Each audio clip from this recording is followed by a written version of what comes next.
Hey everybody, welcome back to HitPoint, a JRPG news show, an anime news show, a niche news show, a show where Baku and I will talk about anything and everything that catches our interest and or ire. We broadcast live every single Sunday at 7 p.m. Central Time, 8 p.m. Pacific. We'll be previewing trailers, talking about rumors, and recapping all of the crazy stuff that happens leading up to this year's Tokyo Game Show.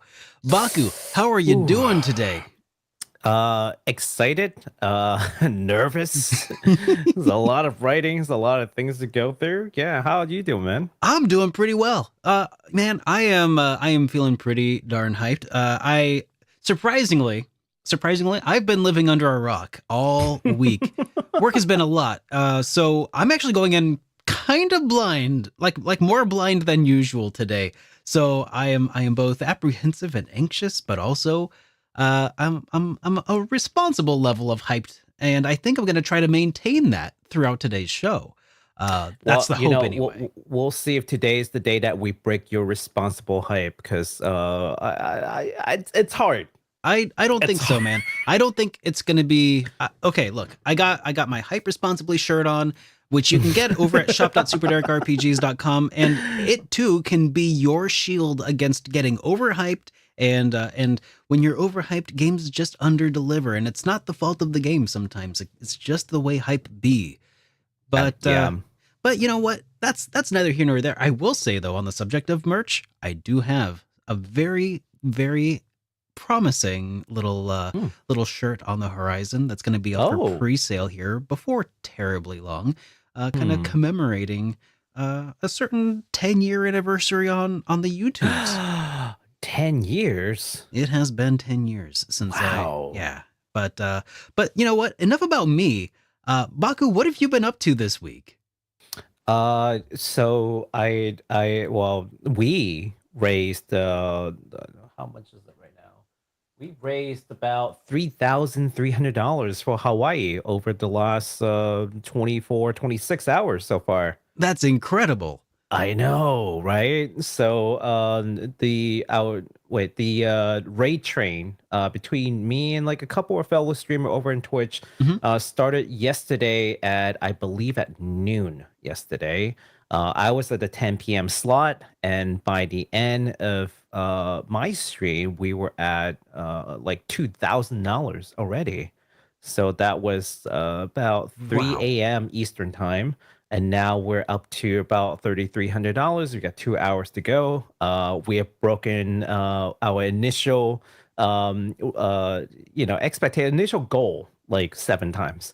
So that's pretty nutty. Yeah, they originally set it at $1,000. And then I was like, I raised $1,000. Like, girl, you gotta. The lady who hosted it, Wendy Finch. I was like, girl, you gotta raise that goal.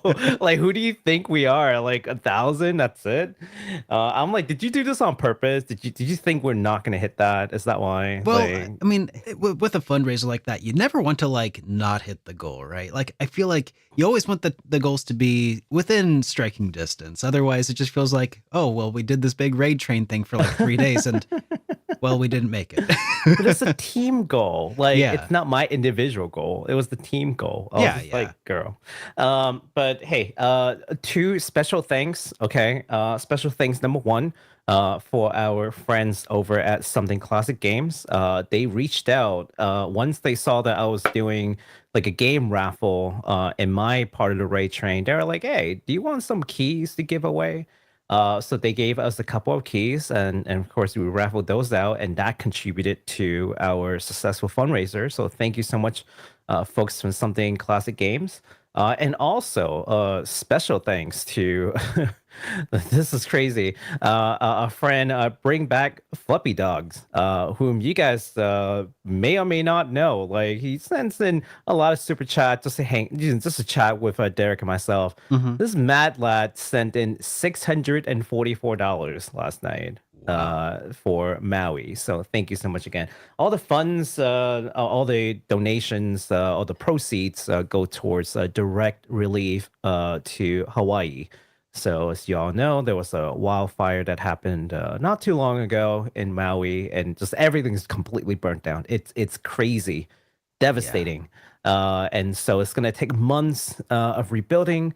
People need supplies. That's what direct relief is not like reconstruction, but like just relief aid, like food and water and like essentials helping to keep get people alive to the next day, basically. Yeah. Yeah. So it was pretty cool. So thank you guys for coming by. For anyone who is here who came by, man, thank you so much for your support. It was insane. The energy was there.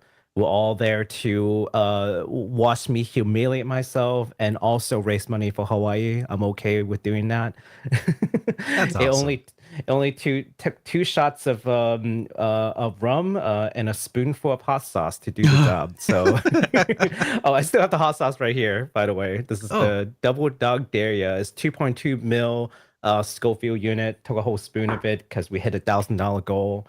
It was painful, incredible, but it was worth it. So, thank you again, guys. Well, I'm so proud of everybody who showed up to Baku's stream to help him feel that pain. Oh man, but seriously, Baku, if that is still currently ongoing here, correct? That is correct. It is still going on for another 2 hours. Would you like to? We'll see if we can hit it. I was gonna say, would you like to throw a link into the chat as well, just to? Oh yeah, let's do that. Yeah, let's do that. All right. Well, why do that? How about you, man? What was your week like? It's been a lot. A lot of work stuff and just kind of working on my bike because the work is never done. It is an ever evolving piece of art. But I've also finished writing my review of Sea of Stars. I finally finished that game and it was really, really good. I think you've got a lot to look forward to when you eventually play it when it comes out. Ooh, physical copy. Waiting for physical copy. Yep, I know. When it comes out on physical, yep. I know that you will jump on it. Yeah. So I have gone ahead, and for anybody who's watching live, I've linked the Tiltify at the top for anybody who would like to contribute to that goal for the Maui wildfires. Hey, much appreciated. Of course. So I guess let's go ahead and dive into some quick before we dive into like the really big news. We've got some updates to some previous releases. Do you want to start us off with that one here, or actually maybe I'll steal that one so that you can take care of the. I thought we want to go for the voicemail. No. Oh, I forgot about that. Yes. I was like, wait a minute, what? You know what? You are on it tonight. It has been such. I'm operating on very little sleep today. I'll let you guys know that also. But let's go ahead and listen to that voicemail that we got today. Hi, SuperDerek and Baku-san. Rustin from Massachusetts here. I'm currently playing through Legend of Legacy on my 3DS, and hopefully after that I'll start playing Yakuza Dead Souls. As for my question, what controller that isn't able to be used on modern platforms would you want to see a fully featured controller with motion controls, haptic feedback, Bluetooth, and 14 buttons, and possibly 2 analog sticks? Would you want to see on modern platforms? My choice would be the SEGA Dreamcast controller. I love the feel of it, and I would really like to see like a fully modernized version of it with 14 buttons, 2 analog sticks, and Bluetooth to be used on both the Dreamcast and modern consoles. Goodbye. Yeah. So thank you so much. I wanted to say, okay, the Dreamcast, man, I wish that one had a second analog stick. Like that would have been game changing, and the fact that it wasn't included on the original release of the Dreamcast. I mean, it's fine for like the arcade style games, and it ended up being okay. But man, having a second right analog stick for like moving camera controls and stuff would have made games like Jet Grind Radio so much easier and more fun, I think. But I had to look at what a Dreamcast control looked like because it's been so long. It's basically like a predecessor to the Xbox controller, I think, in a lot of ways, or at least the Duke, the Xbox Duke controller. The Duke controller, absolutely, 2 analog sticks would have been nice. Yeah, just basic. I mean, essentially, you'll end up having a Xbox controller. Is what it will effectively be. You know, obviously you'd remove the whole memory card slot in the middle. Like no, that's you gotta have that. You gotta keep. You have to have it. Yep. It's what about the Rumble integral. Pack? Is that where the Rumble Pack goes to now? Yeah, exactly. Man, I loved the Dreamcast controller. It was it had like the analog shoulder buttons too. That was really cool. Yeah. If I was gonna have a modern controller kind of redesigned for like to have modern amenities, gosh, I kind of would want it to be honestly kind of like an NES controller. I don't think I would need the dual analog sticks. What I would the big controller one that I have is actually not a controller to be used on modern platforms, but a controller to be used on an NES that's like shaped like an NES Max. So it's got like the ergonomics. It's, you know, got like the little, I don't know what you call them, the little things that like bump down so you can like grab onto them, the handles for the controller. I want the D-pad to feel like the original D-pad on the NES, you know, which is or Super Nintendo style. I think that would be incredible. And the big problem that I have with a lot of the controllers available right now is that the way that the buttons are laid out, like I think it was good to have like the diamond shape pattern. I like that.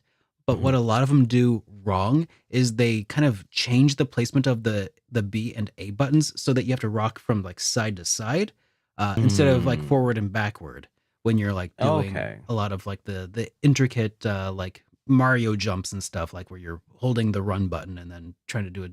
You know, it's just a different movement on a lot of like the NES Max or similar style controllers.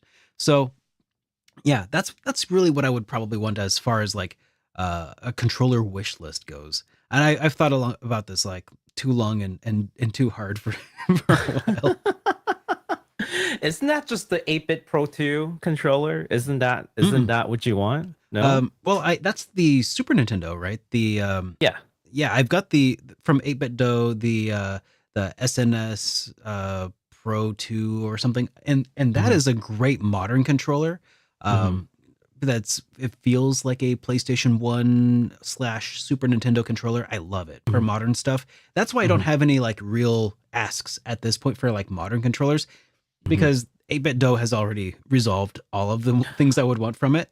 Sorry, not the Pro 2, but the Pro, like the regular Pro. That one is shaped like almost like the original Super Nintendo. Yeah, that one. That I don't know. I don't really love the ergonomics of it because it doesn't have it's shaped like a Super Nintendo controller, right? But it doesn't have the two. I like the two PlayStation kind of like nubs that come down that you grab onto. You want the handle. Yeah, I want to. I want a better way to play NES games that like don't have like the corners of controllers like jamming into my fingers and palms, like, and a little bit of breathing room with the button placement. I think would be nice to have it like, you know, to have them at an angle that's in line with like your thumb, so it's like shaped like for somebody with human hands instead of like, you know, instead of somebody who like holds the controller like this, hold it like this, you know, that would make sense to me. But yeah, that's all right. Dreamcast. Yeah, I never think about controller like for a person who games this much. I just kind of adjust. I'm just like, whatever, just give me a way to interface and I'll make do. Like, I don't care about how it shapes per se. I've never had like a terribly uncomfortable controller. Then again, I've never used the Duke controller because I never. Oh, the Duke was actually really comfortable. Oh, it was comfortable. Yeah. Yeah. I've never tried any of the Xbox controllers. I have no idea what I'm potentially missing out on. But like anything that like Nintendo and Sony has thrown my way, they have worked adequately. So they haven't really screwed up any time like within the last several years. I think that the NES controller was probably like the least comfortable that I've played for the longest time. I was never a fan of the Sega Saturn Genesis controller. Oh, Genesis. Yeah. 6-button? No, the 3-button.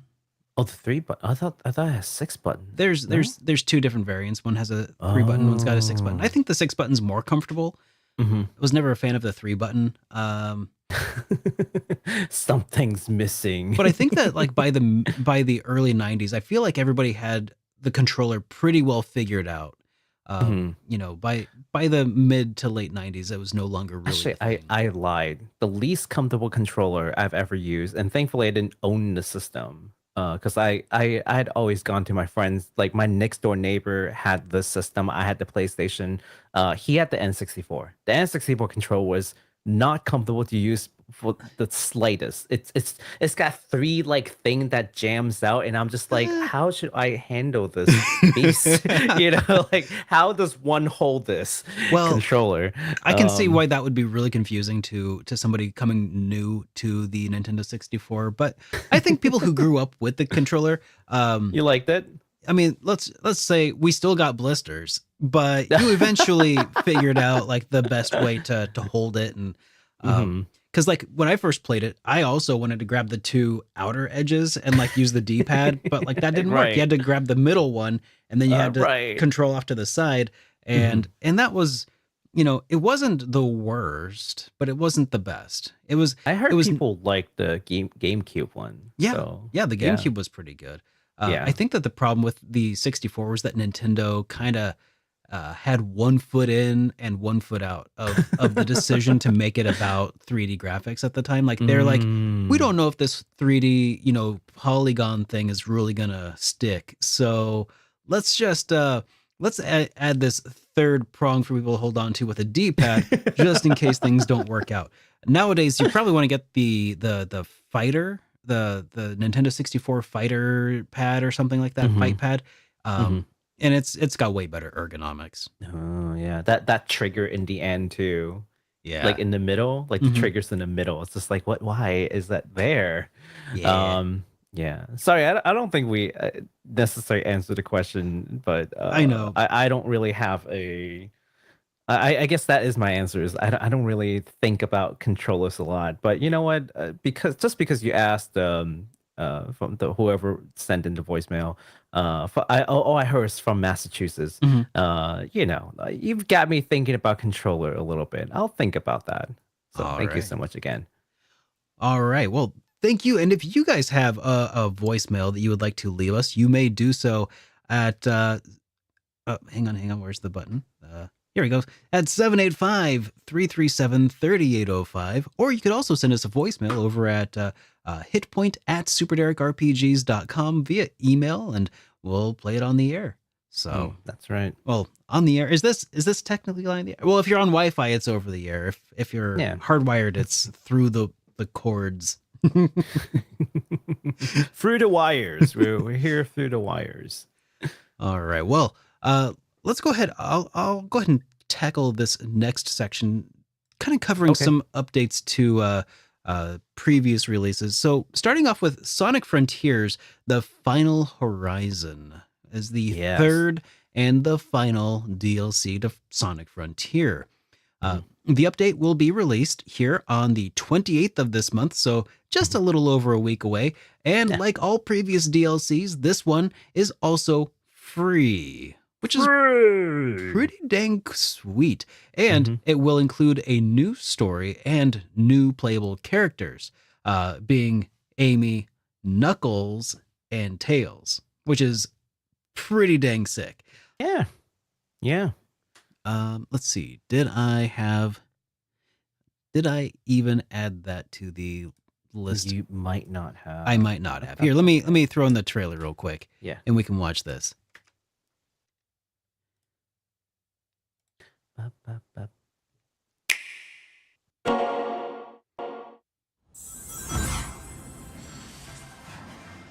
All right. Of my millions of calculations, there was I don't think this is it. Is it? Yeah. Oh, okay. However, This is it. it could be the one to You'll save see. us all. Okay. That definitely okay, that tracks now. I was like, oh god, did I do that again somehow? Did you play something wrong? Sonic handled 4 islands in this mess. I'm not going down to just one. Man, Knuckles was always my favorite Sonic character. Oh yeah? Oh yeah. 100%.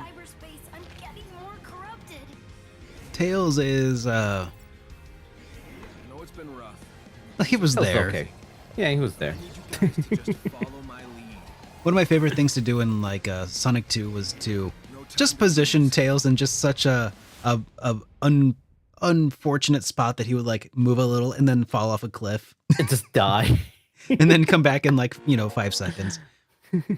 Hey, I'm still alive, Sonic. Don't forget me. I'm still here.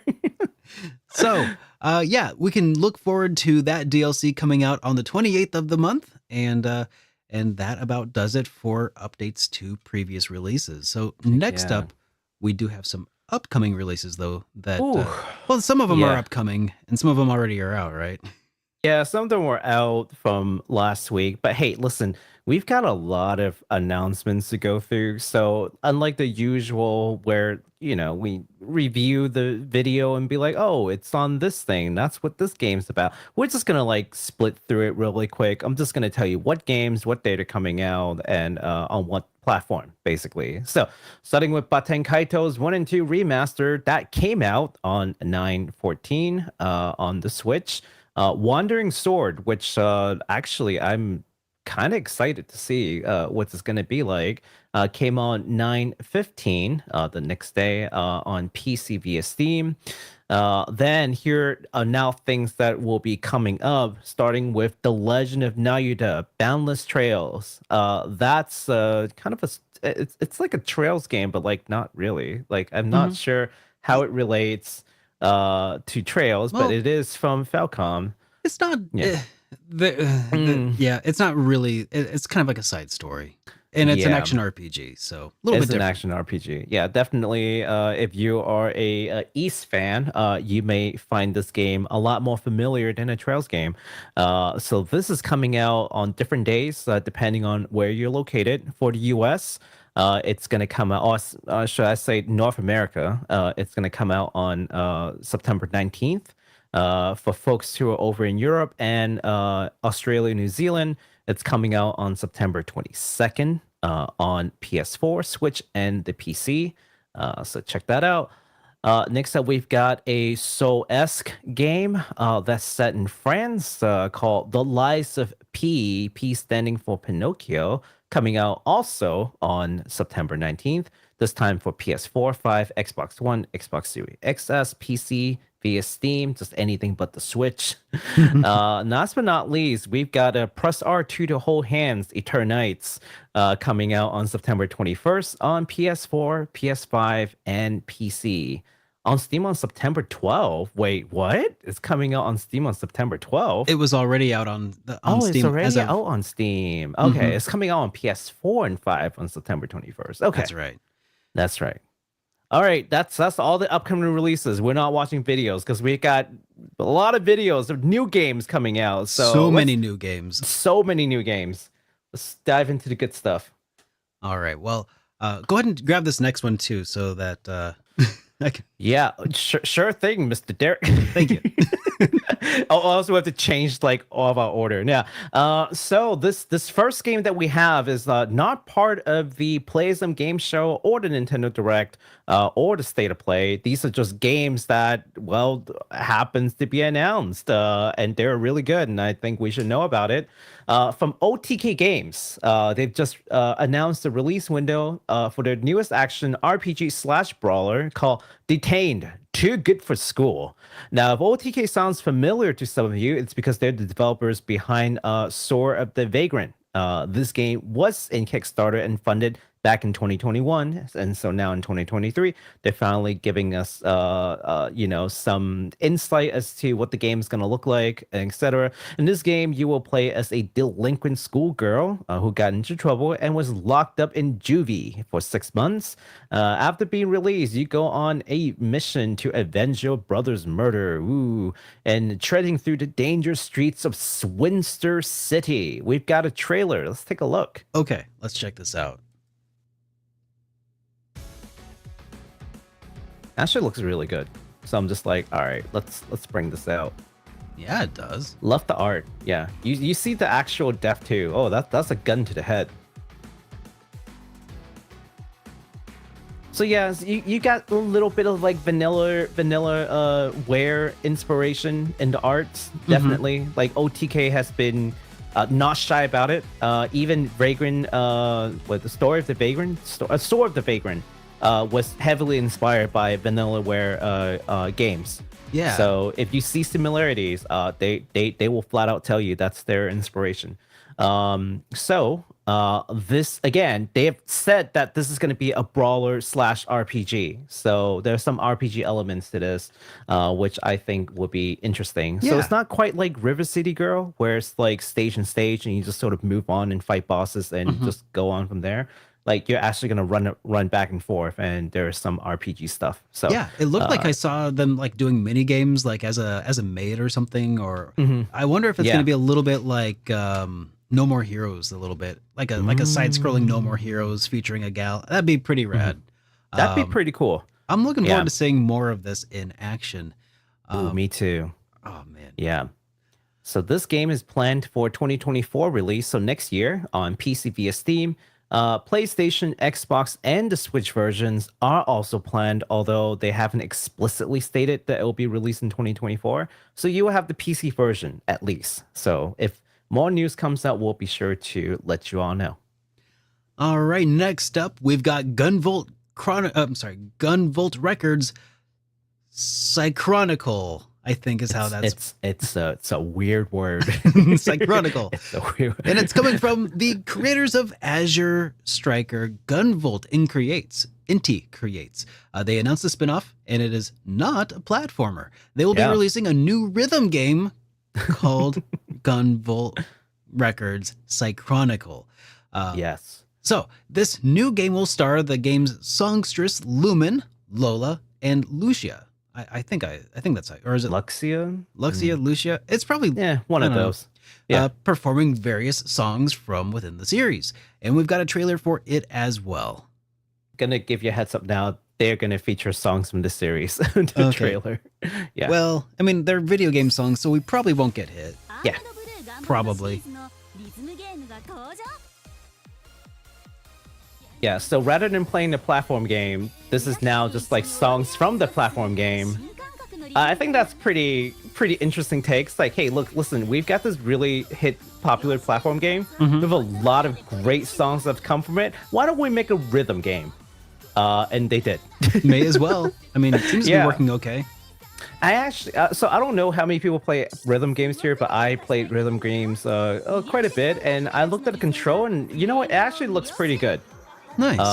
Yeah, it actually looks pretty good. Like all the notes are right in the dead center, so you don't have to like look all over the place, all around your peripheral.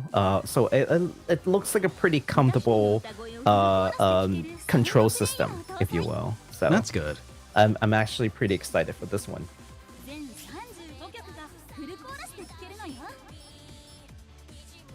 I suck at rhythm games. Unless it involves a little plastic guitar. I mean, I can't do that one, so hey. Yeah, they also have like scenes from the game. That's actually pretty good. Inti Create is making some interesting plays lately, especially since the success of the Gunvolt Striker. They've been Striker Gunvolt. They've been making some interesting games. They're just eating Capcom's lunch, because instead of Capcom releasing like good Mega Man games, they're like, yeah, you know what? We are gonna just make our own stuff now. Capcom, thanks. But it's okay. Capcom's like, whatever. We have Monster Hunter money. We don't need Mega Man. It's fine. You can have it. Yeah. All right. So, you can expect to see this game on February 15th. 2024 for the PS4, the PlayStation 5, Xbox One, Series X, S, Switch, and PC via Steam. Yeah, that's it. Yes. All right. Now we're moving into one of the big, 3 game shows, starting with the smaller, much less known Playism game show, which I'm sure a lot of you are probably like, what? That's the thing? It was the thing. And we would have covered it last week if we had the show. There are a couple of games that I thought was pretty interesting that we want to show you today. Starting with a game called Journey Record. The Playism will be publishing the action-adventure game from Koji Create. The player will have to change perspective constantly between 2D and 3D in order to solve various puzzles in their adventure.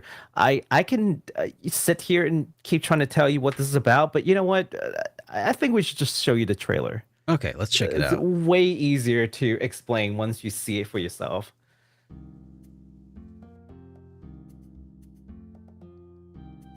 That music's already pretty Yeah. So you got this like 2D affair, you know, kind of like a DQ kind of like map, you know? And then there you go. Up. Yep. All right. So you constantly have to like change perspective, change directions even. Oh, that's interesting. Yes, and that's how you solve like puzzles all around. Ooh, that like it's an integral part of the gameplay. Oh, so it's like it's Fez kinda.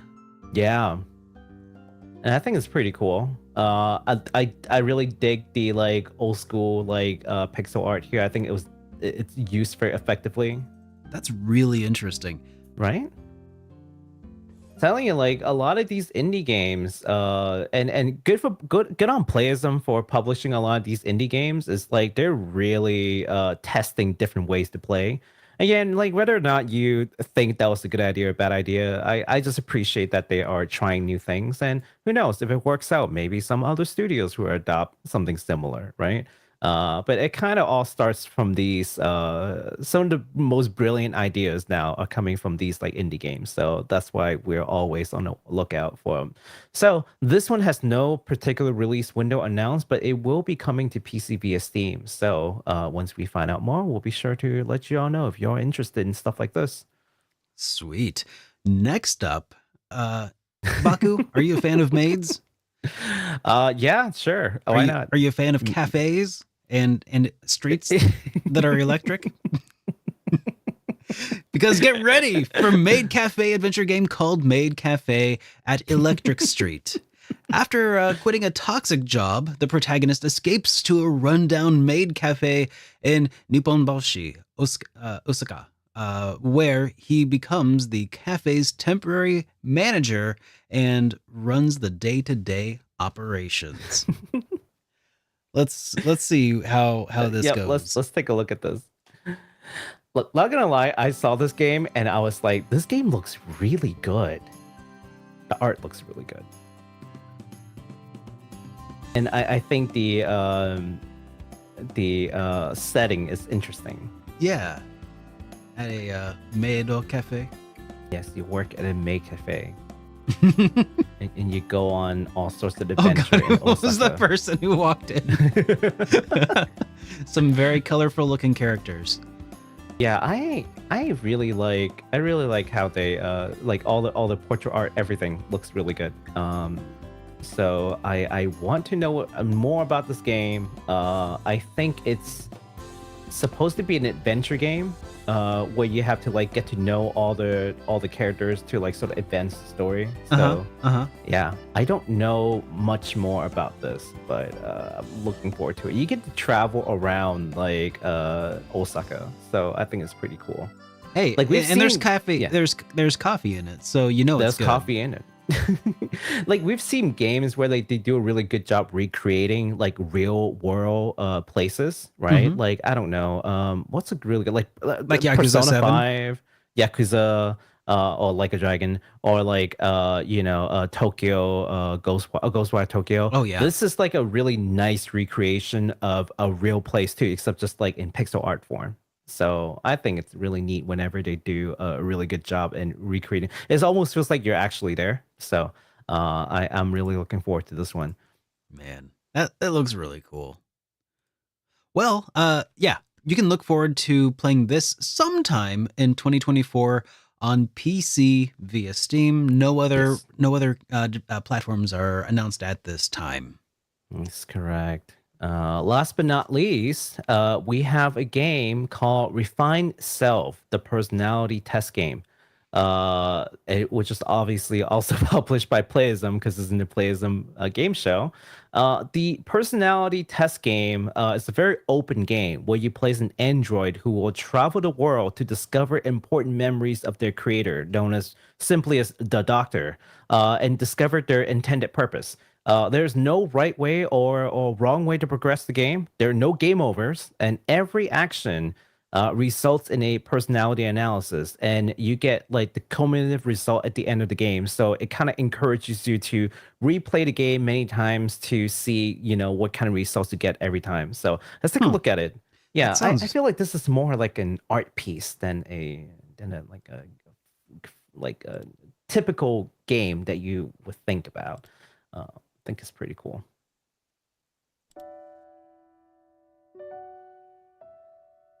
Yeah, so that's the android, and you basically just travel through this clockwork, it looks like. Yeah, you travel through this world. You talk to different people. You interact. You find out things about the Doctor, and then through doing different activities and talking to different people in different ways, in different order, and answering things differently, you basically end up being having like a different like personality type.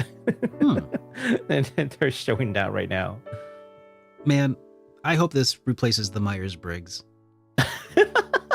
Me too. It's like what even is like ENTP? What does that even mean? I don't know. I'm a hero. That's what I am. So yeah, that sounds way better. Right? So this game is coming out in November 2023, and I think I would definitely be playing this one. It's just a nice, relaxing feeling kind of game. You just kind of go and just, do stuff without any particular goal. It's very open. So I kind of appreciate that. Sometimes those games are the hardest ones to make. This is being released on PC via Steam and also on iOS and Android. And no, this is not a gacha game. Wouldn't that be crazy if this was a gacha game? Oh, you want your analysis? It's only going to be $5 every time you do an analysis of your personality. We'll send you a report. Have you ever gone to one of those like Myers-Briggs like website where you do the test? They're like, well, for only $20, we'll send you an extended report. Yeah. Oh, that'd be crazy. But no, this is not a gacha game. This is just a game that is buy to play. You own it, and it just happens to also be on iOS and Android, which is pretty nice. So just throwing that out there. BRB writing down a concept for a new gacha game. Oh no. Gotcha, catch 'em all. So that about does it for the Playism game show. But then Nintendo went and had a little direct, which again, just a reminder, I have not seen any of this. So question, how much do you know about the anime SPYx family? Do you pronounce the X when you say that? No, it's just Spy Family. It's just Spy Family? Yeah, okay. Spy Family, yeah. Okay. See, it's kind of like that with Hunter x Hunter, right? But yes, I'm never sure because it's like, why is there even an X there? Or is it cross? Who knows? It's probably cross, but like, yeah, I've always said Hunter x Hunter for the longest time until like someone corrected me. It's like, actually, it's Hunter x Hunter. The X is not pronounced. I was like, well, I guess it's high time that someone tells me that like 30 years after the manga. Well, like 20 years. Well, yeah. I know for sure that Hunter x Hunter is incredible, and I've heard some really great things about Spy Family. Spy Family's amazing. Love it. Yeah. And I'm sure that I'll get a lot of corrections in the comments for anything that I get wrong here. But I will say that this series is getting a new game here announced by Bandai Namco. They announced something no one expected. A new game based off of that hit manga and anime series Spy Family. In this super adorable game, Anya is assigned, I hope I pronounced that right, is assigned to create a photo diary for school, and the player will see and interact with the world of Spy Family through the eyes of Anya. This is absolutely the most incredibly adorable game that came out of Nintendo Direct. I don't care who says what. This game is fire. Oh, I did say it right. Anya. Okay. Yeah, it is Anya. See, I should probably watch this show at some point. I hear so many good things. It's freaking hilarious, this show. I think this is kind of like a Shinjan kind of game, except like with Anya, you know. And what kind of photo diary will you help Anya make? SPYxANYA Operation Memories launches on Nintendo Switch next year. All right, well that's fun. Super duper cute. All right, so yeah, you can expect to play that in 2024, and it's coming to PlayStation 4, 5, and Switch and PC via Steam. That's right. And just for everyone, you know, like these trailers are coming from Nintendo Direct, but if they are released like in other platform, we'll let you know that it's not just for the Switch. Unlike this game that we're about to talk about. So Nintendo is bringing us the remix of the point and click like cult classic game, Another Code 2 Memories and Another Code R, A Journey into Lost Memories. A lot of memories going on. So Another Code 2 Memories will have the player travel to Blood Edward Island as a 13-year-old Ashley in search of her father. Whereas the second game in this package is called Another Code R, A Journey into Lost Memories. This is a game that was actually never released in North America. So this is actually being released for the first time. We have Ashley travel to Lake Juliet 2 years after the events of Two Memories to uncover the truth about her mother this time. And this collection is called Another Code Recollection. And we've got a trailer to kind of show you what this game's about. So yeah, let's take a look. I've actually never heard of this game or series before. Me neither, until people kept telling me that, oh yeah, this game was in like whatever system and like it's like a cult classic kind of deal. And like I'm like, oh, okay, that's pretty neat. Like, you know, I do appreciate something like this because it feels like they're not releasing games that are just popular. Like there are some games that are, you know, maybe not as don't have as much like mass market appeal, but nonetheless are beloved by people who really enjoyed it and is still there spending time and money to try to make like a, let's say, a more modern version of it at least. I appreciate it. You know, it's not the prettiest, best looking thing, you know, possible, but it's certainly more, what's the word? I think it looks really cool so far.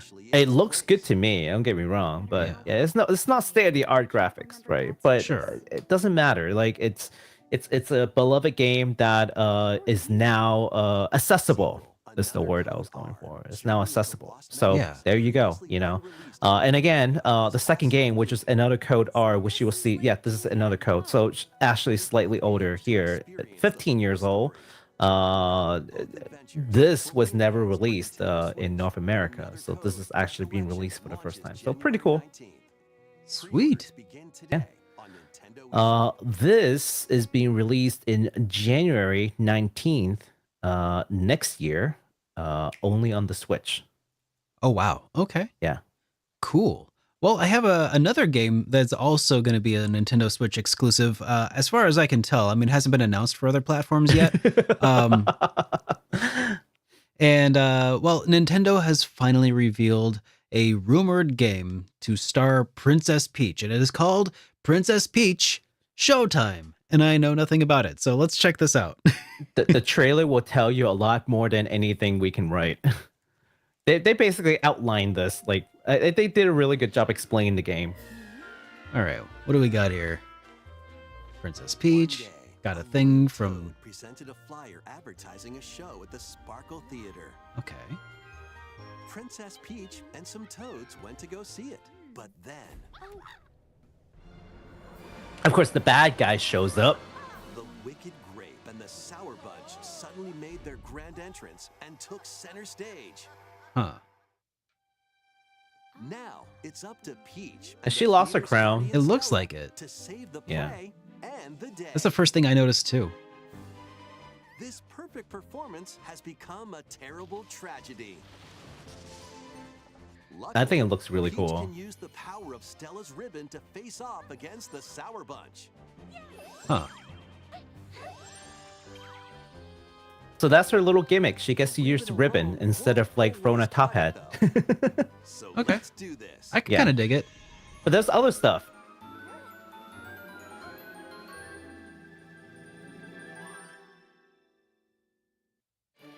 Whoa, Peach transformed into Sword Fighter Peach.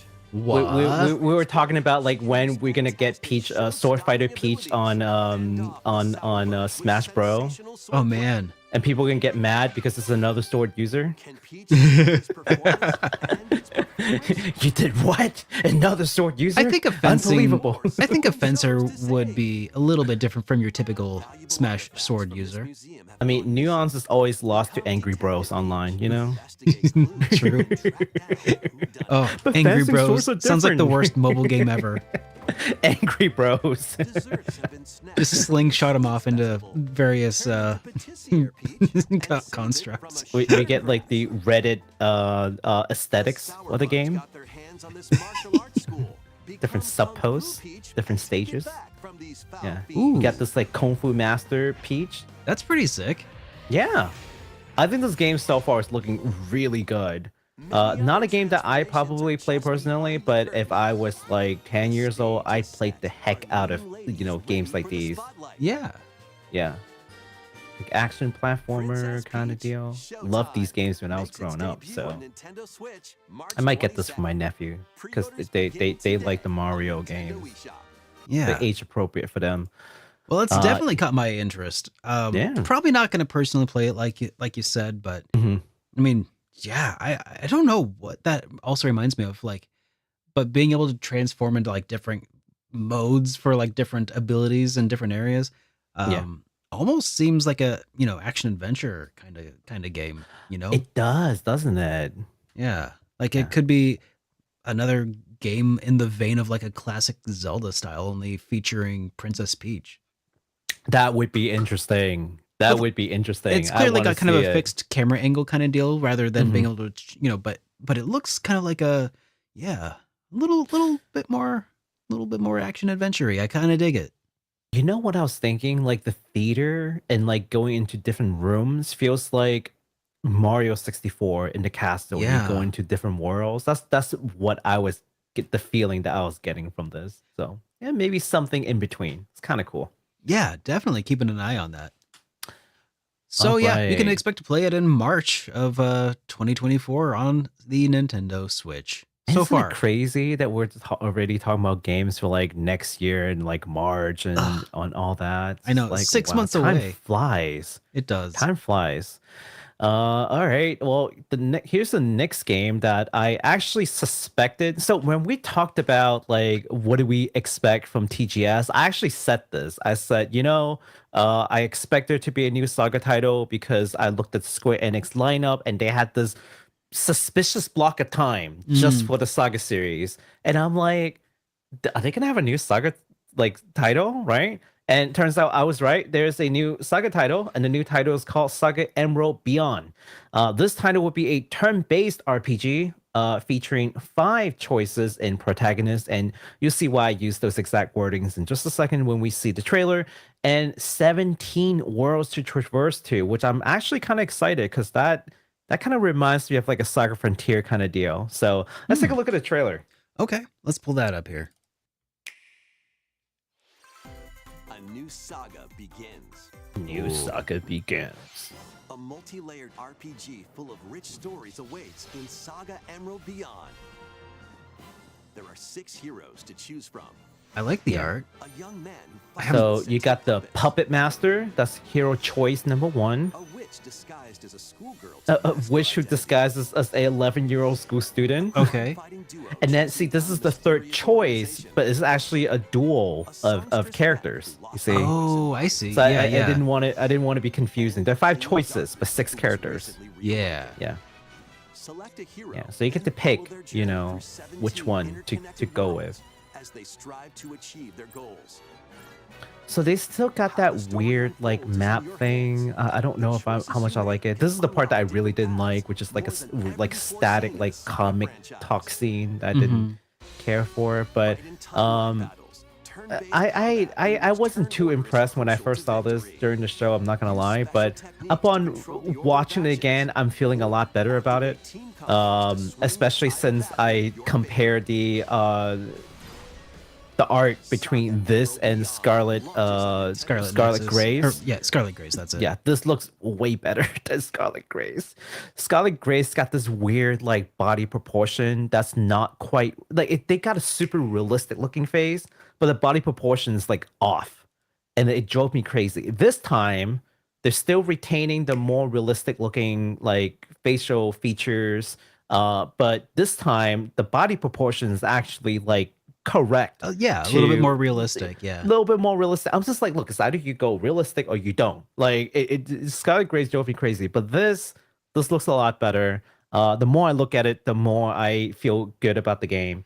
And it's a turn-based RPG coming from Squaresoft or Square Enix. It's a mid-budget, not like a AAA. It's a mid-budget turn-based RPG. And this is kind of where stop complaining. I feel like Square Enix has been nailing it lately. Is that like mid-low budget action? Well, not action, turn-based RPG.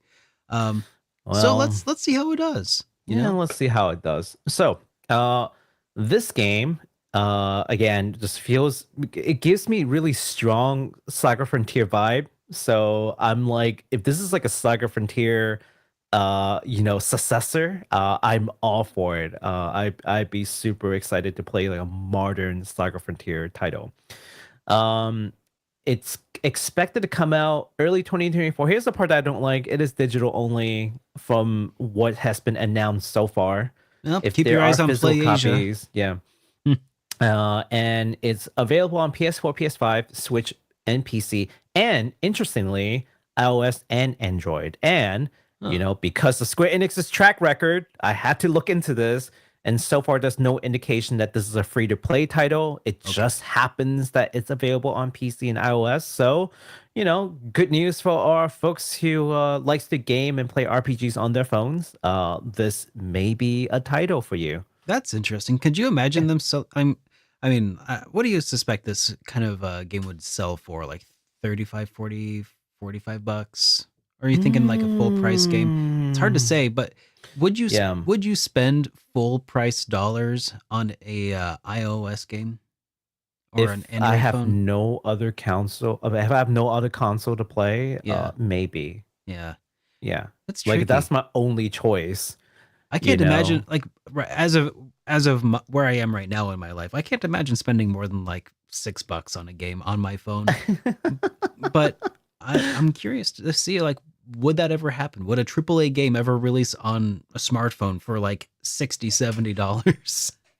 I doubt it, but stranger things has happened in life, so we'll see.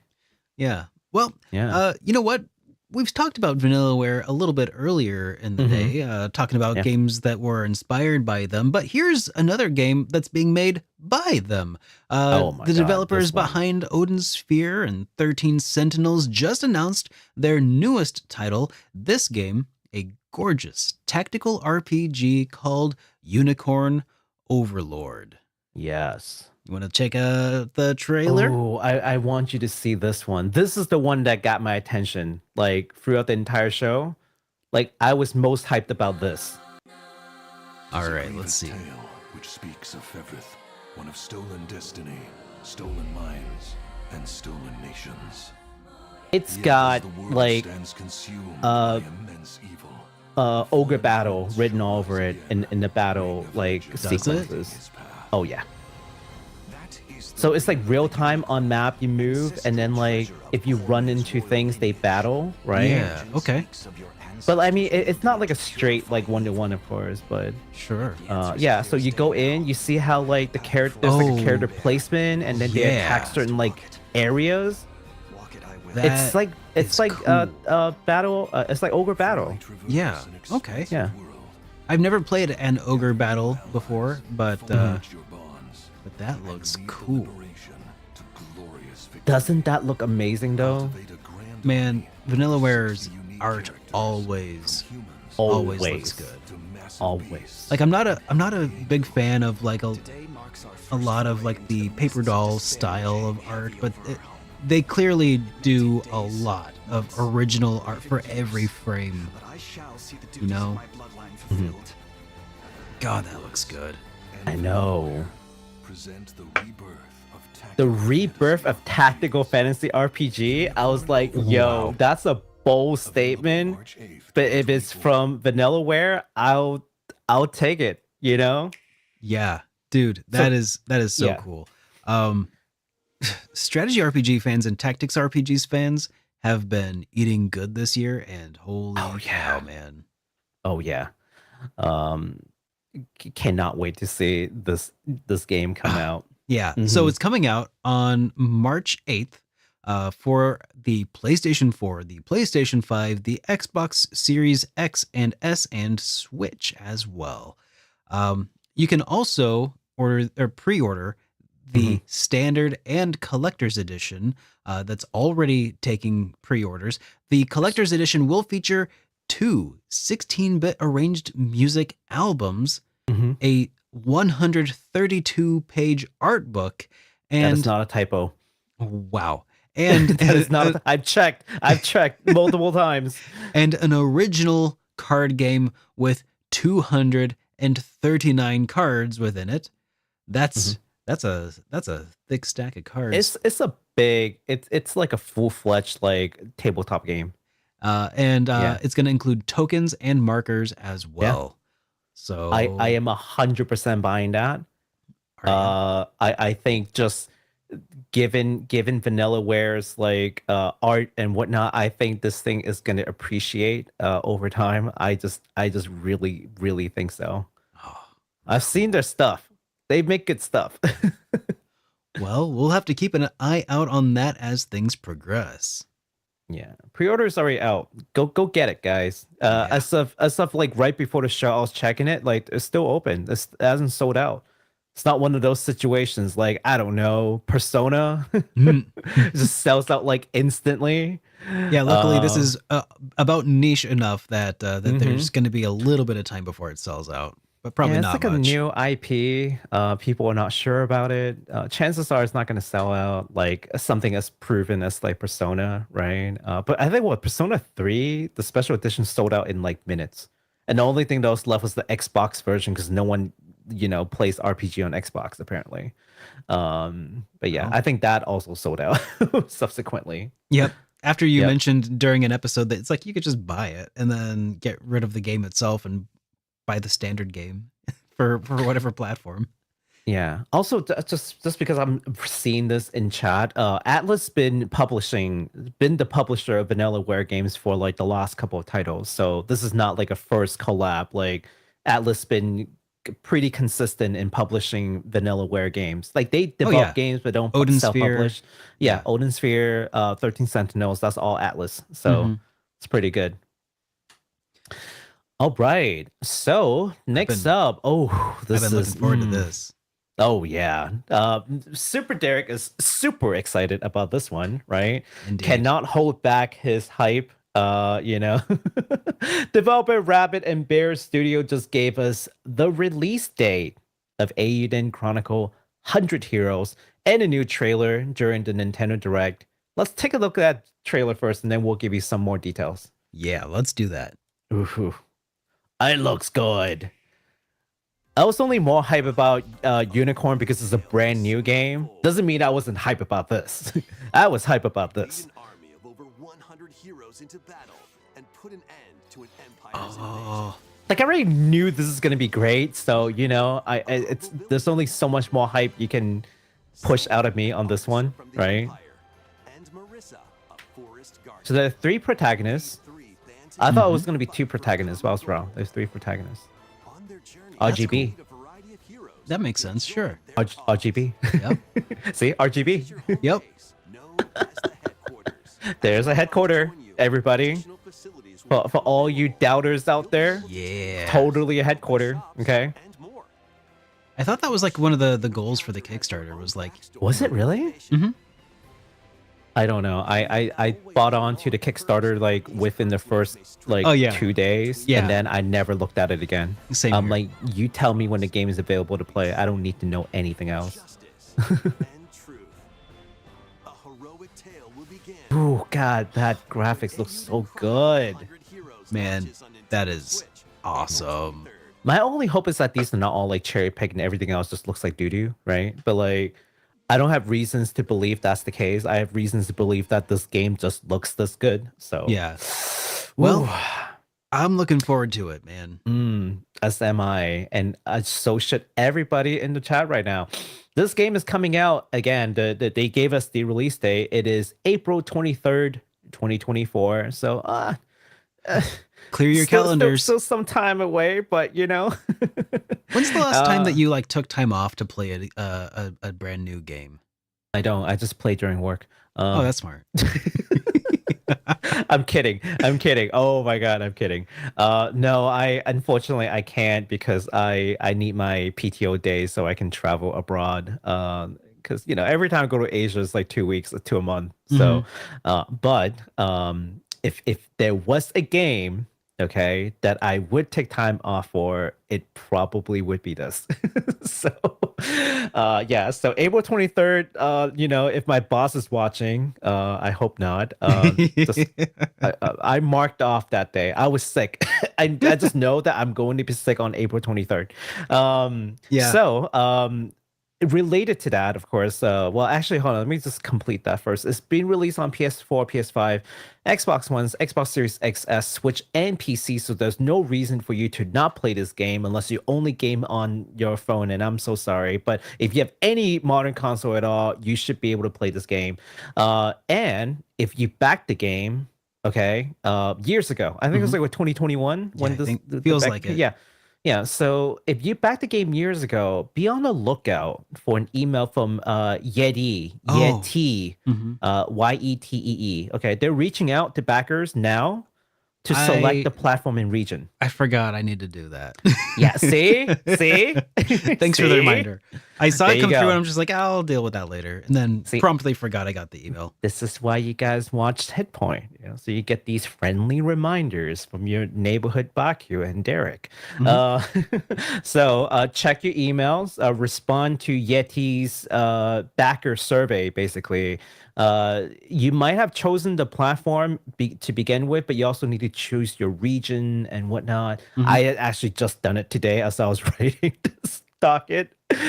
So I'm also guilty. Have your backer number ready when you respond to it. Okay, so just make sure you have that. Okay, so in completely unrelated news, Konami have announced the release date of the Suikoden Remaster. Just kidding. No, they have not. But we'll keep an eye on that. But this is in completely unrelated news. At the Nintendo Direct, we got a DLC revealed to us for the indie title Eastward and a trailer to go with it. And the name of that is Octopia.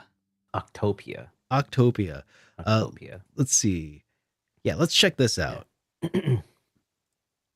Eastward is a beautiful and super charming indies title, as you can see from the artwork.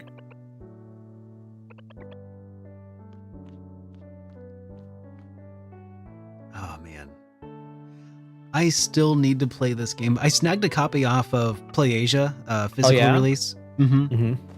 But I still haven't. I've heard amazing things from Eastward. Yeah, like every person who's played it had told me that, like, oh man, you got to play this. This is a really good title. It's like, I'll get to it. Well, maybe now's a good time because the DLC is coming out. Yeah, at some point. So, as you can see, that this DLC is basically gonna add on a farming sim kind of DLC where Sam and John can travel to a mountainside village called Octopia, where they will repair and revitalize the town. Yes. So, something completely unrelated to, I think, the original plot of Eastward. But hey, that's super cool. Absolutely no relations. Yeah. So apparently this is set in a parallel world. So they've stated that this is like a parallel world with no miasma. So you don't even need to complete the main game to get to this game. All you have to do is get the DLC and just go to the main menu, and you can actually just play this Octopia without playing the main game at all. That's pretty cool. Yeah. Just an alternate mode of play of the game. So yeah, you can expect to play that sometime in 2023 winter. So you know, sometime within the next 5 or 6 months or so. Yeah. And it's going to be coming out for the Nintendo Switch and PC via Steam. All right. This last announcement from Nintendo Direct has gotten a lot of people very excited and sparked lots of reactions, like videos on YouTube, like countless. Like every one of these games had some kind of reaction video on YouTube. This one takes the cake. Nintendo would be remaking Paper Mario: The Thousand-Year Door, an RPG that was originally released on GameCube back in 2004. That's like 20 years ago, man. Let's take a look at that trailer. Okay. Yeah. You don't gotta tell me twice. Yeah. I loved not my most stoked game, but I loved it. I loved it on GameCube. Yeah. I already want to play it. This is the most stoked game for everybody else, though. This is one of the best Paper Marios ever released. Which isn't really saying a whole heck of a lot. It is one of the 2 good Paper Marios ever released. And I hope that... Oh, that looks pretty. I hope that this inspires Nintendo to do more RPGs. Paper Mario RPGs. Of this style. Yeah. It's such a fun game. You know, surprisingly, it doesn't look all that different from what I remember, but I think that's probably to be expected. You know what? Like, maybe that's a good thing. Yeah. I mean, the graphics were already pretty paper thin to begin with, but... like, that might be a pretty good thing. So, remember how there's that, like, Dragon Ball, like, Z fighter game from Axis? So one of their challenges when they were making that game is, how can we make this game where each of the characters do their super moves and stuff, like the Kamehameha, and it will just remind them of what the anime is like, even though the anime graphics looks drastically worse. What we're trying to recreate is, how do people remember this thing? Yeah. So I feel like maybe that's kind of what they the successfully did. Yeah, this looks a lot better. But you can definitely tell some of like the like fringing around the paper itself, like around Mario's glove, for instance. You can see like a little bit of that extra light hitting like the upper edge. So despite it being 2D, it actually has a very thin third dimension. Oh, that's true. So you can definitely see that in some of like the lighting. Like they're made of cardstock instead of just being like, you know, flat. 2D. Yeah. Yeah. Which I think that looks nice too. But this is beady eye peach. Will you teach me this field you call love? Oh man. Yeah. It looks great. It looks great. I'm looking forward to it. I'm excited for folks. Well, actually, no, I might actually try this game out. I didn't have a GameCube until like much later on. And by then I just like didn't really play anything on it. Actually, I just got it just so I have it. And now honestly, I don't even have it anymore. I don't know if there's enough changed here to like actually get me to want to pick this up. Like, it's exciting that it's being remade, but I'm like, it unless it introduces new things besides just like the widescreen support and a little bit more dimension to it. If it doesn't do much more than that, I'm content to just keep playing my GameCube copy whenever the mood strikes. But, but making it accessible to people who don't want to spend, you know, $60, $70 on an ungodly amount of money for a 20-year-old game. Yeah. I said, well, spend $60, $70, but it's like, wait a second, that's what they're going to charge me anyway. Exactly. Exactly. But at least you'll have like the widescreen support and all the new amenities, and yeah, Yeah. So yeah, that's pretty rad. Yeah. All right. Is it coming out on any other platforms, or is it? I'm sorry. No, it's yeah. Switch 2. Wink, wink. Nudge, nudge. Gotcha. Nudge, nudge. Yeah. It is coming out in 2024. Only on the Switch so far. We'll see about Switch 2. Well, all right. Next up, we've got the Sony State of Play to talk about, and somehow I ended up with this one. Capcom will be releasing new DLC for Resident Evil 4, starring Ada Wong in a new campaign called Separate Ways, which will allow players to take control of Ada as she infiltrates the village concurrently as Leon attempts to rescue the president's daughter, Ashley. Yes.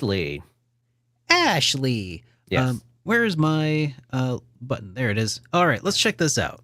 We do want to skip a little bit because the beginning is just the I'll skip through.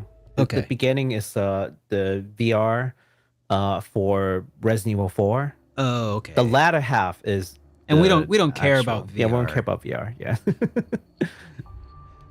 I mean, I would probably care about VR if I had the fundage to get a headset and all that.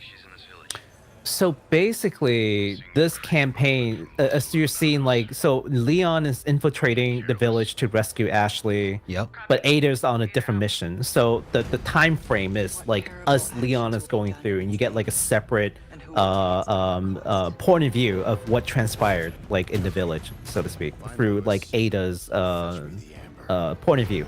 I love being able to do stuff like this in games. One of the concepts that I always had, going back to when I first wanted to be a video game designer, years and years ago, I wanted to see like a remake or a DLC sort of thing for Ocarina of Time from the perspective of Zelda, aka Sheik. Like, and their side, seeing their side of the story unfold. So being able to see that happen in this game from Capcom is pretty dang sick. What do you mean? You play as Zelda in Zelda games. What do you mean? The guy, the blonde guy with the green like outfit. That's Dude, Zelda, could you right? imagine if Zelda was a girl? Can you imagine if Zelda was a girl? Like, why would you name the game after the person that you're not playing as? Like, that wouldn't make any sense, guys. Come on. Anyway, so cool thing about this DLC is that it is coming out, in about 4 days on the 21st, and it's coming to all supported platforms. Yes. I am super stoked because guess what I'm playing for Spooktober? Resident Evil 4, and now I got more things to look forward to. I already have the game. I'm ready. I'm ready for this. Awesome. All right. Next up, we have yet another DLC, and this is probably something that like we really didn't expect to see. This time is for Tales of Arise, called Beyond the Dawn, which is a direct sequel to the base game and will feature a new character named Nazamil. So here's a little snippet from the Tales producer, Yusuke Tomizawa, who said in a PlayStation blog, since the release of Arise, we've received many requests from people who have enjoyed the main story for a continuation of the story, and the development team has had in-depth discussions and deliberations on what kind of significance and appeal would be necessary if we were to seriously go beyond the original story. It was also a way for us to reflect on what Arise was for us. See, get it? Beyond the Dawn. Okay. Yusuke also mentioned that this game will have something like 20 hours worth of gameplay. So it's pretty cool. Yeah. So let's take a look at that trailer. All right, let's. 1 year has passed since the end of the great conflict. So it's 1 year after the events of Tales of Arise. Is this going to be a spoilery for anybody who... I don't think so. Okay. I mean, other than the good guys are okay. Survived. Yeah. Is that a spoiler? There are details that I could have said that would have been a spoiler for dang sure. But I cut all those out. Nice to meet ya. Good. Just deal. know that there's a character named Nazamel. That's all you need to know. All right. And that this is the sequel 1 year after. That certainly looks like Tales of Arise. Are you hungry? If you are, I can't Man, still it's have always not such a played this beautiful game. Really? I still have not played this game. Yeah, I've played the demo back when that was first released, and I thought it was beautiful. I played it on PS4 because I didn't have a PS5 yet. I don't get it. Whose side are you on anyway? Yeah, I kind of like what Tales does with the sequels sometimes. When they get it right anyways. Where they kind of explore what happens after like you've saved the world, right? They do it right sometimes. Like Xillia 2 I didn't particularly care for, but it kind of challenges the idea of like, well, you played an RPG, right? We play RPGs. We fight the last boss. The world's a better place before then we started the journey. The world's moving towards healing. Everything is all good and dandy and fine. But is it? Is it really? Yeah. Is it really? Like, the world is Like, yeah. really destabilized usually after a lot of these sort of events. Yeah. So, yeah. So I love that they explore like what actually happens. What are the remaining conflicts, right? After the hero has saved the day and saved the world, is it truly better? What are the new challenges that comes up? Well, That's everybody what this game lived is gonna happily be ever like. after. They all Yeah, got sure. a puppy, and world peace was established forever henceforth. Yeah. So really looking forward to seeing this DLC, which will be coming a bit later in November 9th on all supported platforms. So not that far from now, really. I mean, blink of an eye, November, boom. I'll be in Japan, but you know. Yeah. Yeah. All right. Well, Ooh. now it's time for something a little bit different. So last but not least, we have a firm release date to Final Fantasy VII Rebirth and a brand spanking new trailer, which I still haven't seen yet. New trailer. Creative director Tetsuya Nomura revealed in a PlayStation blog post that Rebirth will cover the events of the game from the party leaving Midgar to arriving at the City of Ancients' forgotten capital. Oh. Yeah, in case anyone wonders how long the game will be, like, you know, how much content, like, here we are. This is what it is. Okay. It is also important to note that the places the party will visit may be in a different order than in the original version. And we've got that trailer, so let's check this out. Yes.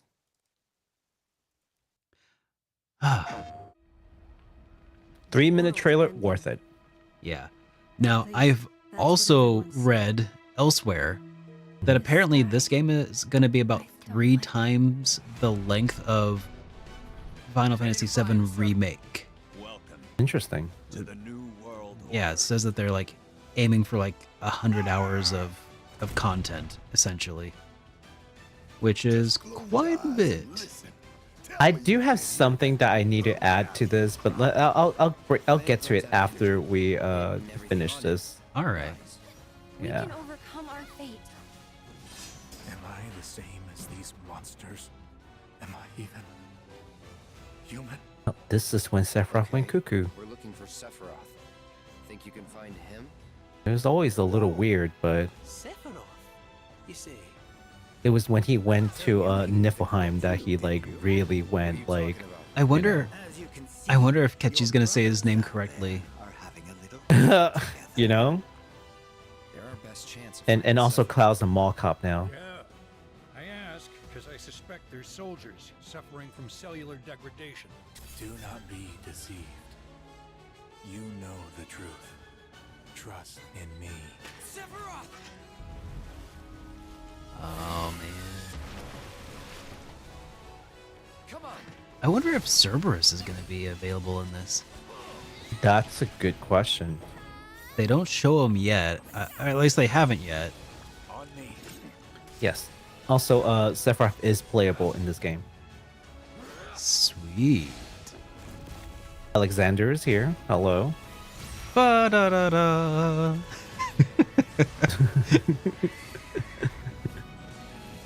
We've got boy Odin here. We've got Golden Sorcerer. Hello. Oh man, can't wait to romance. Gold Sorcerer. Yeah. Yeah, can't wait to romance Barrett. Got more dancing. Oh, look at that. Yeah, I know. Those mini games. Excuse me. Nice little throwback. Look after my Yep. friend, just for a bit. What? Zach? Some dude with a beard. Aaron? Tutelary creatures. No. Said only to appear when the planet is in grave danger. Oh, is that weapon? I wonder who this is. Who's I've that? never seen this guy before. I don't know. It looks like Alucard. Yeah. Who even sleeps in a coffin? Well, I mean, if you were in a coffin, what else would you do? I mean, if that's besides the only like try to place I get can out, sleep in it. All right, that looks pretty dang cool. That's pretty good. I mean, it's going to be different from Final Fantasy VII, but you can still play Final Fantasy VII if you don't like it. I am going to go ahead and look forward to this and enjoy it when it comes out. Pre-order is now open. It's coming out on the 29th of February on PlayStation 5. You've got multiple tiers with a pre-order, as you would. Let's see. We got a standard edition, which has the game as itself. The deluxe edition, which comes with an art book, a mini soundtrack, and a steelbook case. Oh my god! And the collector's edition comes with it is $350 US. You can get the deluxe edition plus a 48 centimeter tall Sephiroth static arts figure. And some additional DLCs. Square Enix revealed that players with Final Fantasy VII Remake and Intermission save data on their PS5 can get the Leviathan and Rama summon materia respectively. Yes. So basically, if you played Remake and Intermission, just make sure that the save data is on PS5. You get these Leviathan and Rama summon materia when you start the Rebirth game. I played on PS4. Is there a way to like import that to my PS5? Yes. Okay. Yes, it's a little tedious. I'd say try to do it like ASAP. Okay. Yeah, the upgrade is free from the PlayStation 4 version of the game to PS5. So you just need to like go and do it, and it takes a little bit because the instruction is kind of meh. I absolutely transferred it. It just took a little finagling, but I got it done in, I don't know, maybe like 30 minutes. All right. Yeah, that'll work. So something that I will bring up, which is related to this, and it's kind of interesting. So I was watching the State of Play on Twitch, on stream. And we got to the beginning of the trailer where Aerith walks out and she said a thing. There's like a quote in the beginning. Yeah. And that was clearly missing in the English version of the original remake ending, where Aerith sees the sky and then she says something about steel sky, how she misses it. Which I pointed out to people multiple occasions that in the Japanese edition, she said, "Oh, the sky, I hate it." Like it's not even remotely the same, right? Yeah. So when we saw in this trailer in English, they've corrected it. Oh. Aerith now says, "The sky, I hate it." Wow. So if anyone ever asks me why I listen to English voice acting, this is the why. Super cool. Things like this. Yeah. I don't trust localization. Well, it's good that they were able to make the correction for this, I think. Yeah, correction maybe. We'll see why. I mean, I still don't know what it means. It's a little cryptic, but best is to stick to the original script. All right. Yeah. So that's pretty much it for all these new game announcements, man. What's the one that got you the most excited? Oh man. Okay. What?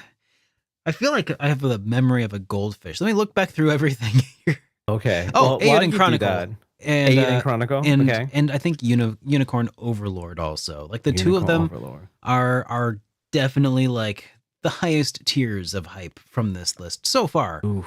What do you think?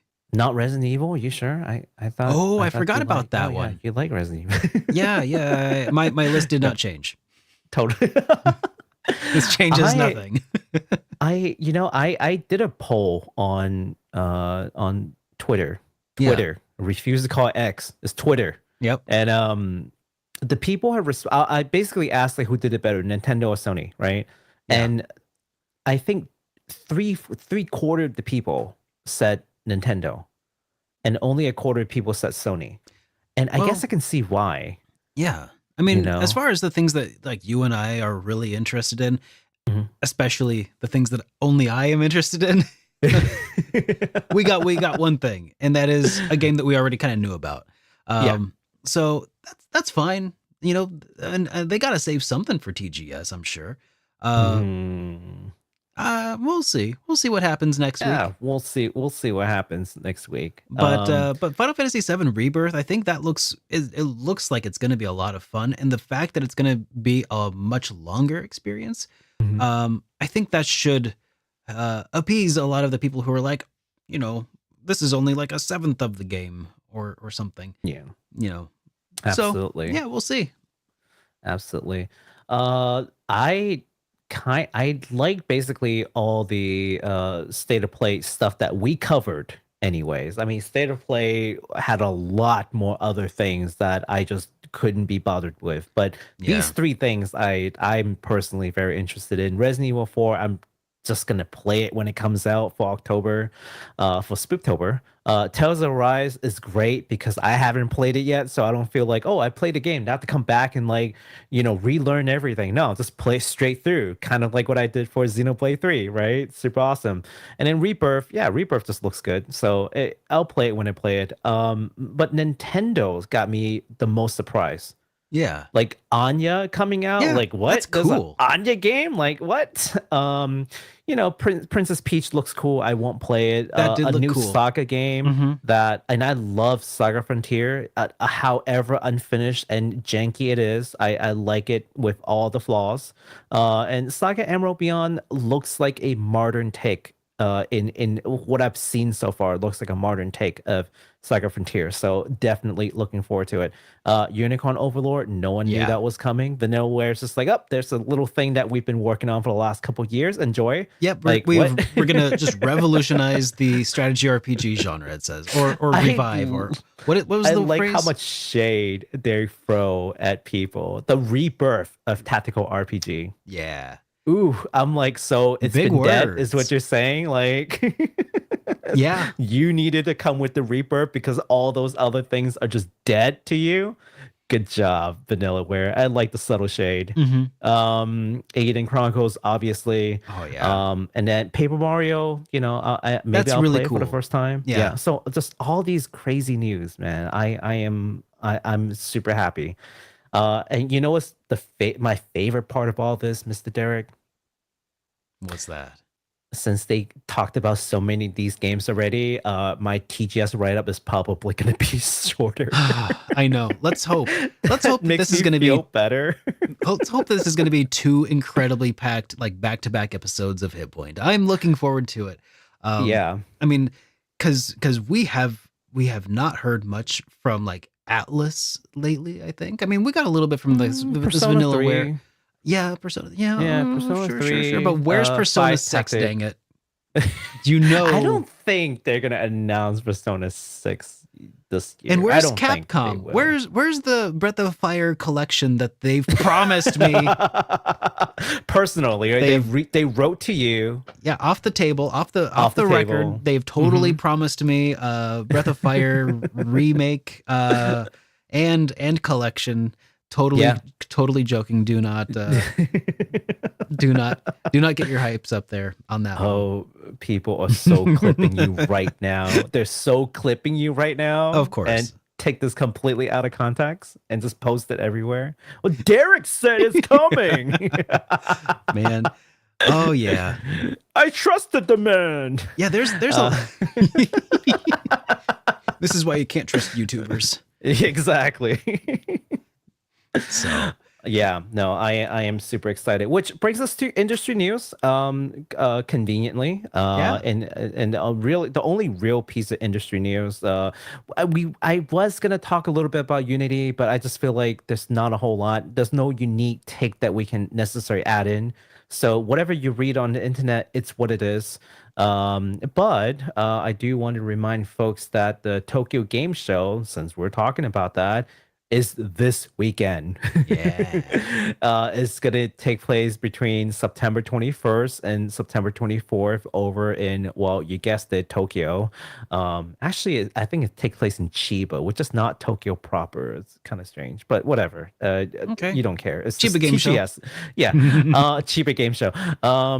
Now, here's the deal with this, right? Like, if this Nintendo Direct and this State of Play didn't happen, all those things that we would have talked about, it would have to roll into TGS along with anything else that didn't appear. Yeah. You imagine how long that show would be? It would be everything we talk about today, plus like maybe that same amount. It would be double the length. So, hey, pretty good. We're still looking forward to seeing what you all think will show up in TGS. So, keep that. We're basically extending question of the week to question of like 3 weeks. What are some of the predictions? What are some things that you think will show up? Let us know in the comments. And also, this is just a personal question from me. What are the most exciting things that you've seen from the Nintendo Direct and State of Play? What got you excited the most? What got you wanting to buy a Hype Responsibly t-shirt to remind you to hype responsibly? Let us know in the comments. That's a phenomenal question there, Baku. Great. Oh yeah, absolutely. Pick up that t-shirt. Speaking of merch, though, we do have also a little bit of a merch announcement. That's right. So yeah, if you don't mind scrolling over to my screen, sure. I'll show you guys some cool merch. This is actually super, super cool. Yeah. So we've got let's see here. We've got Super Groupies, which you guys should know what they are about by now. It's like they're a fashion brand, and they've got the Persona 5 collection. So hey, if you care about Persona 5, you can check that out. They've got the Like a Dragon collection. So again, if that's something you're into, check it out. I personally am a big fan, so I might look at it. But the really cool thing is actually this. I saw that and I was like, hey, Derek, would you get it? I would. I so would. Undoubtedly. Modeled pocket watch. And if you are a fan of the Trail series and you've got money to spare and you just really want a pocket watch shaped like an Ortman whatever device, I don't need it. An oval device, you totally don't need it. I don't, but you want it. Dude, I so want that. It looks so good. Oh, it's only a God. cool $300. So if you thought, oh, that Sephiroth thing was a little too pricey, that was $350 with the game. This is just straight up $300. I know. Oh my God. That would complete my Olivier like cosplay perfectly, though. That, it would. It would. God. I mean, it looks really cool. It's also $300. Yeah. Yeah. Oh my gosh. Okay. But can I just say this though? Maybe this will make you feel better. Remember that Terra figure that was $12,000? Yeah. Yeah, nothing's expensive compared to that anymore, right? This sounds downright reasonable all of a sudden. I mean, there you go. Who needs a paycheck? That's what I've been saying to people a lot. They're like, "Oh, gee, that seems very pricey." I'm like, "Did you know that there's a Final Fantasy VI statue that costs $12,000?" They're like, $12,000. I'm like, $12,000. The shipping is $1,000. Yeah. So they're like, $12,000. Like, they don't even include like free shipping. Exactly. That's insane, right? Yeah. Well, probably insurance too. I would imagine you have to buy insurance for that, right? Shipping insurance. It comes in like a double wooden crate, with all kinds of exotic material to keep it from like even moving a millimeter while shipping. Perfectly protected. But yeah, the Orban model, that's only $300. Whatever. Yeah, that sounds reasonable. It doesn't even break 4 digits. Wait a second. Don't exaggerate. Did that only come with 3 quartz installed though? Hang on a second. Let me switch back. Only three quartzes. Only 3. Let me switch back to your screen here. I want to see that again. Oh, that's so pretty. Only 3. Only but look 3 at the though. Inside. Oh my god. I think the inside is where it really shines. The outside, the outside is pretty, but the inside, it's the inside that matters, Derek. It is what's inside that counts. That is true. Yeah. Oh, if you pre-order now, you get it in April. Oh gosh, the thing is, like that amount of like brass and tooling is probably they could sell this thing for probably $50 and make a good profit, but because it's a collector's edition based on a tie-in, they have to. Yeah, they probably do like smaller like orders. You know what I mean? Like they're not doing like a crazy mass like order. So there's also that. Oh man! But time to sell out. Here's the solution. If you need it, just sell off all of your old armor and clothing that you're not wearing at this exact moment in time, and buy this pocket watch instead. Yeah, that always works for me in the Trail series. You just sell off everything except for what the shirt on your back. Yeah, exactly. You need this. You need the Orban pocket watch. It'll make the rest of your life so much easier that it'll just pay back itself over a short amount of time. There are more items.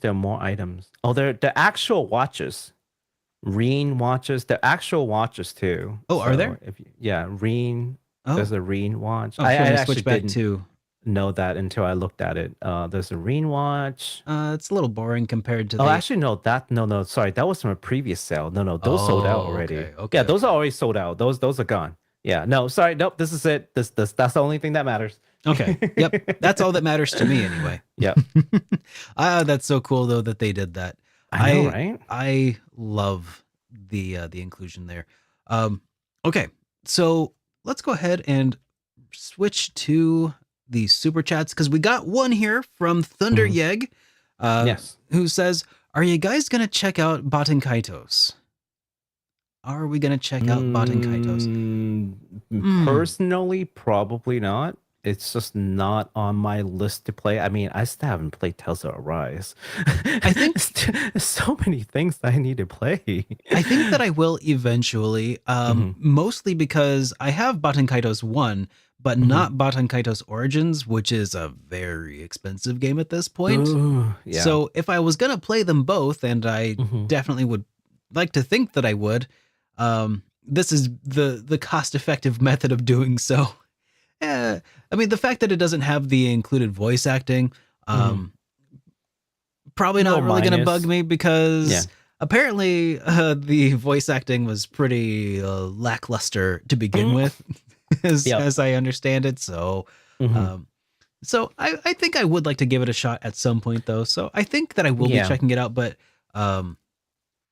probably not anywhere near its launch, unfortunately.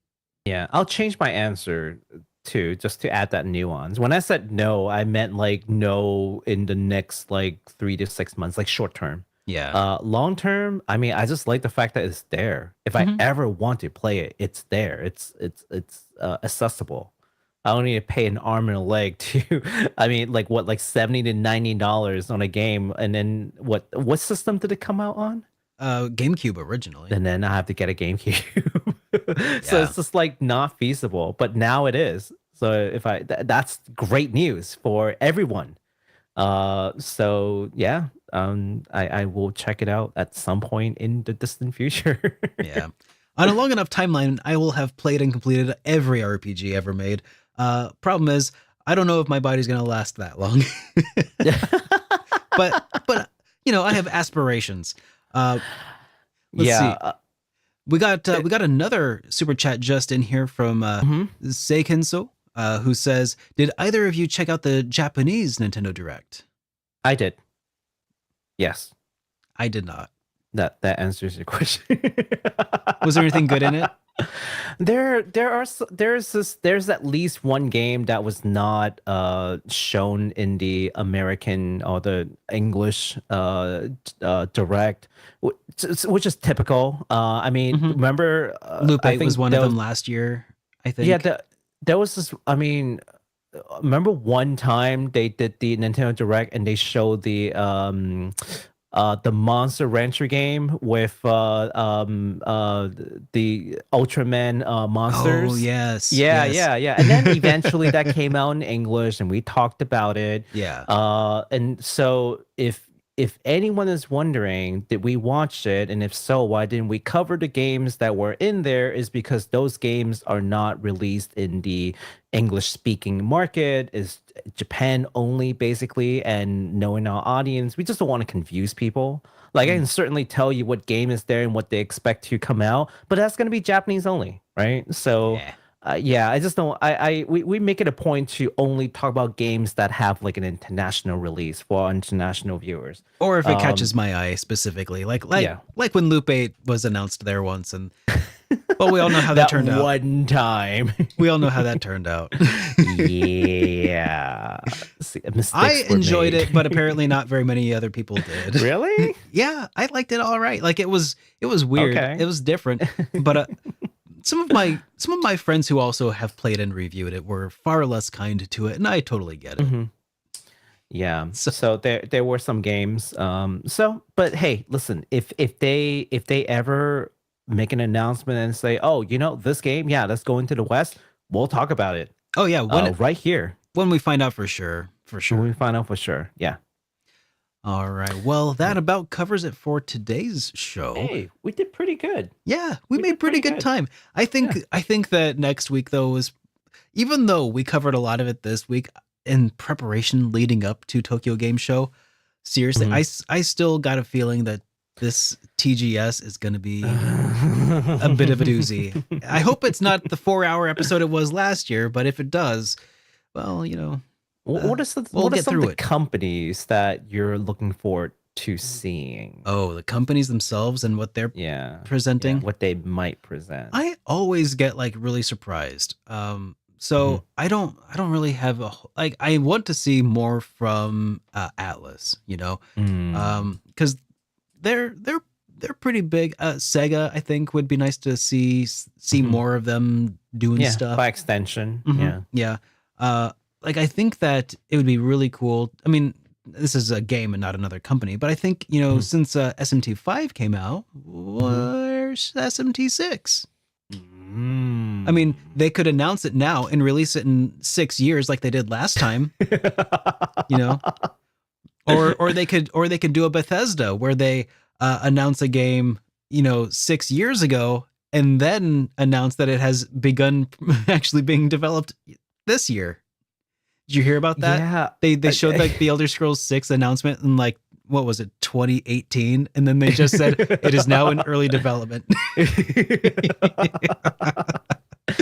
is like the ultimate troll move. I know. Right there. Oh, and Arguments says, where is SMT5 on other consoles? You know, that's non-existent. Yeah, at this point. If you want to be an SMT fan, you're just going to have to buy a Switch, I'm afraid. Yeah.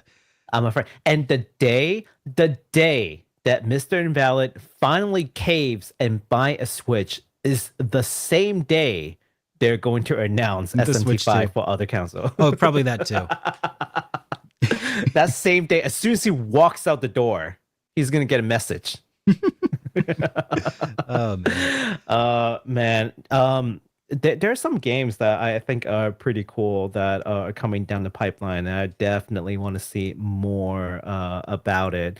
Remember that one tactical RPG with not Demon Slayer, Goblin Slayers characters? Like that looked pretty good. Yeah. I'm kind of waiting for that to happen. Like there's so many games. So I have high hopes for this TGS to just really wow us. And yeah, you know Bandai what? Namco. Bandai Namco. I think they've got more stuff that they could wow us with. They have a mecha game that was that they had talked about. It's supposed to be like a mecha slash like anime multimedia series. What about their .hack thing that they mentioned before? I think that they mentioned they were in the process of working on a new .hack thing. Like a new, like they were undertaking a new like multimedia project, kind of like with .hack, the project .hack, and then the I can't remember the other one that they did. .hack Conglomerate, I think, was the other. Like, I think it'd be pretty cool if they had something to show for all the .hack fans who definitely exist and are very much lamenting the fact that they're probably not getting the original quadrilogy remade. So, oh man, you know, what is it? Breath of Fire, of course. Oh gosh, yeah, Capcom, make it happen. This year's it. This year is the year of Breath of Fire. The year of the dragon. This is it. Let's do it. Let's go. All right. All right. I think that about covers it for tonight, guys. So thank you all so much for hanging out with us. I hope that you have enjoyed catching up on all of the RPGs from this week and the week before.